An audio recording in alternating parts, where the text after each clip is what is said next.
Little bit of wood, little bit of wind. All right.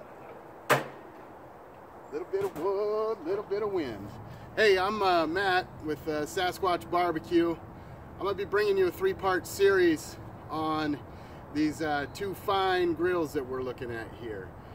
We got the Woodwind by Camp Chef to my right, and we got the Traeger Eastwood 22 to my left.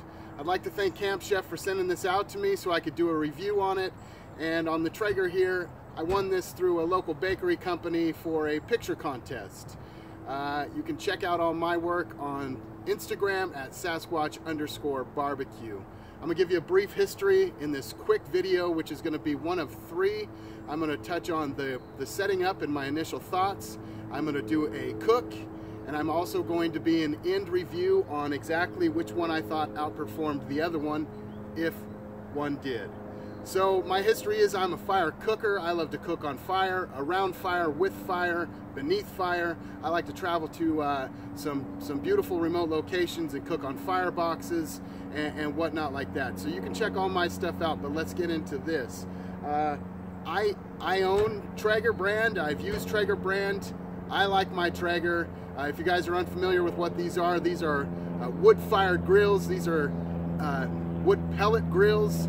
And what it is essentially is an electric grill that is going to have an auger system that feeds wood pellets across into a firebox, into a fire rod. It's going to ignite that. It's going to give you your smoke, and a fan is going to drag the smoke and heat across your food, creating a convection flow. So that essentially is what each one of these is and does. I set these up last night, and I'm just going to briefly tell you my initial thoughts on what it was.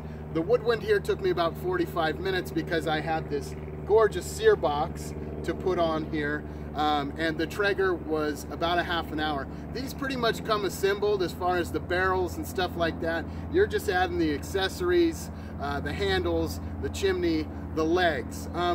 They're really straightforward. They're easy to put together. I wouldn't worry anything about that. If it's hot out, I'd have a lot of water because, yeah. Anyways, I liked right off the bat the fact that this one gives me 4 wheels. I have rolling casters, I have locking casters in the front. I can roll this around anywhere with ease. On the Traeger, I have 2 wheels and I'm dragging around my yard. And what I noticed right off the bat on this one is the fact that those front legs like to clip you in the heels, so watch out for that. I'm not an iron worker, steel worker, metal fab guy, but I do the knock test. And I'm gonna tell you what I knocked on there as far as the gauge of steel, and when I get into the Traeger. You kind of make the call on that one. I feel like that's going to go to the Traeger here as far as feeling a little bit more stout on the metal. You know, I like this beautiful finish as far as the stainless. It is nice to have a smoker in stainless. It looks good, and we're going to find out how it performs. This one actually came with a meat probe and a cover, which I thought was really great. Traeger did not come with a probe, and it did not come with a cover. So that's that.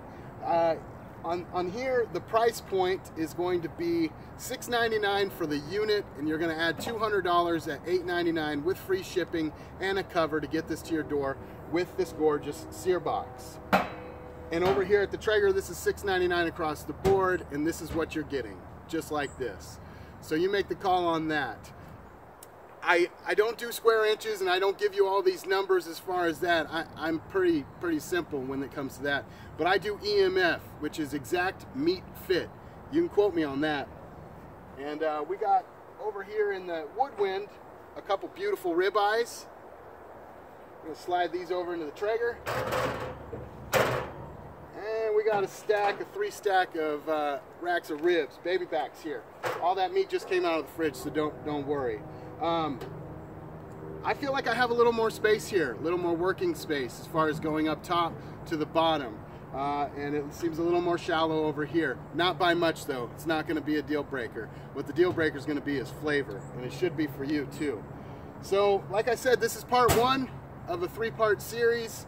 I hope you stay tuned and you watch the cooking. as far as I'm going to do the ribeye steaks on each one and use this sear box, which I think is going to kind of be the deal breaker. How this performs is going to let me know exactly how I feel about this grill, and I think that's why everybody's looking at it as much as you are as well. So stay tuned, cooking video soon. Thank you.